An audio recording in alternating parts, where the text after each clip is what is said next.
As Rob's about to step up for his next set here on the ISO row hammer strength piece of machinery. You'll see that Rob's got some awesome muscularity going on at the moment, carrying some great size. He's been working hard at that.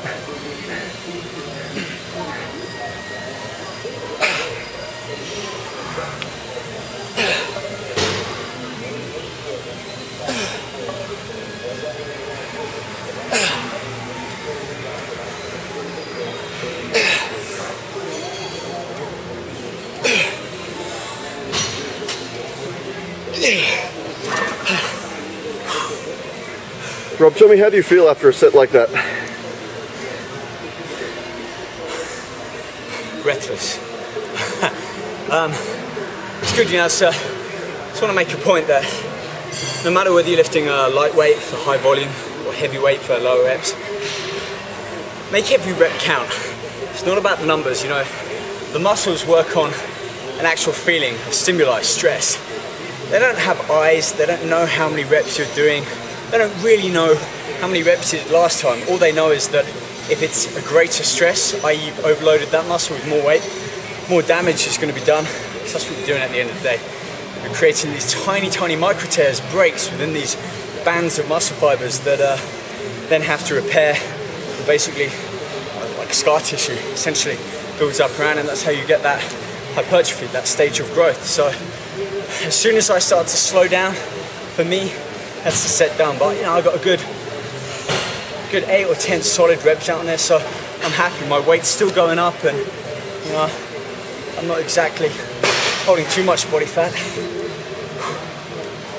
Rob, obviously as someone who maintains their physique year round, obviously takes a lot of consistency when it comes to nutrition. One of the questions that I get asked all the time is, you know, what foods do you like to cheat on? What are your foods of choice when you do let go? When I do let go, I will say this: unless I'm 4 or 6 weeks away from a photo shoot or have a competition in mind, every week, once a week, I will allow something that's perhaps not on my diet. It's just to, if anything, allow me to go out on that social networking and actually enjoy a meal out with my friends and family. So obviously the foods that I cannot eat as part of my day-to-day diet include desserts. I'm a sucker for desserts. Cheesecake, original cream cheesecake. I love peanut butter. In fact, I try and stay away from it when I'm on my diet because, as I'm sure to all the other peanut butter lovers out there, you get 1 teaspoon and get a taste of that. I got to put away that jar because it's been known I've finished a jar before, which is about 2,200 calories. But the trick is, as long as you don't have too much, a little bit, you know, once, twice a week, it's fine. You can have the odd cheesecake here and there. You can have the odd chocolate bar, candy, ice cream, portion control. As soon as you have too much, especially if you're dieting and you're at a low level of body fat, the body will just hoard all of those extra calories, and that kind of seesaw of lean muscle mass and body fat will start to tip the other way, and it will just make it that much harder to then get back on track the next day. So I try and keep it clean as much as I can, but small every now and again. Keep it small. One last question while I've got you here, Rob. Where does alcohol sit when it comes to that process as well? What's your view? That's a good question. Yeah, I get asked that a lot too about alcohol. Well, first of all, people say, what's the best alcohol to drink?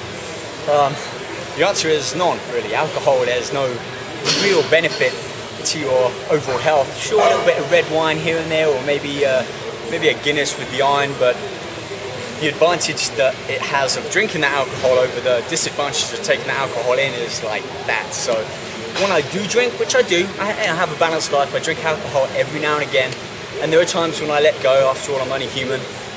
But I will drink, you know, I'll have a glass of red wine, especially if I go out for a steak. It's part of my little ritual. Red wine, and recently we just had Halloween. It's what we're doing here in Vegas. Come to have some fun outside of the gym, and so I had a few drinks, quite a few. But I was on the spirits, you know, clean spirits. I didn't mix them with any diet sodas. Just had them on the rocks, and if anything, it means I don't drink them that fast. So vodkas, brandy, gin, little bit of red wine. They're probably the better alcohols to go for rather than mixing them up or drinking beer.